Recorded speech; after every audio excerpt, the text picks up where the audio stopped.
Meet NASA's newest Arctic rover, the Goddard Remotely Operated Vehicle for Exploration and Research, or GROVER for short. Unlike its cousins on Mars, Grover is headed to Greenland to study the accumulation of snow and ice. This is like a spacecraft that operates on the ground.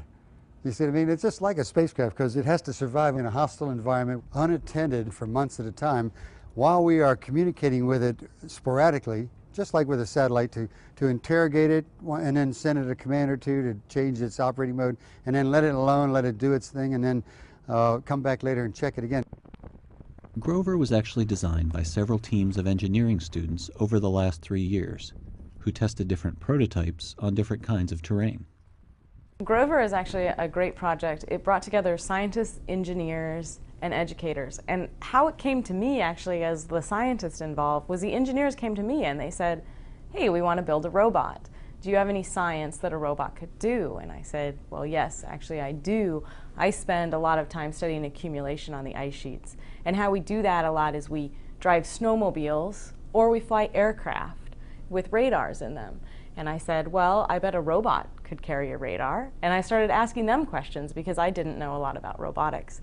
And they answered my questions, and I gave them kind of requirements. Could this robot drive 50 kilometers a day? Could it be autonomous? What sort of terrain could it go over? What sort of winds could it withstand? The result was a 6-foot-tall, 800-pound rover, comprised of a ground-penetrating radar, large solar panels, rechargeable batteries, a computer, and repurposed snowmobile tracks for locomotion. The hope is that Grover can collect much more data than humans could on the ground.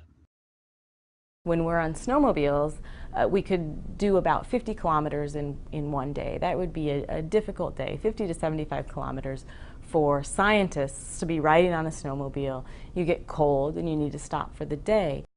So if Grover can meet that expectation, Grover should be able to gather more data than a human could working in the ice sheet environment, and for a longer period of time. It'll go slower than we would with snowmobiles, but when it goes for 24 hours, which a human can't, it'll actually gather more data for us.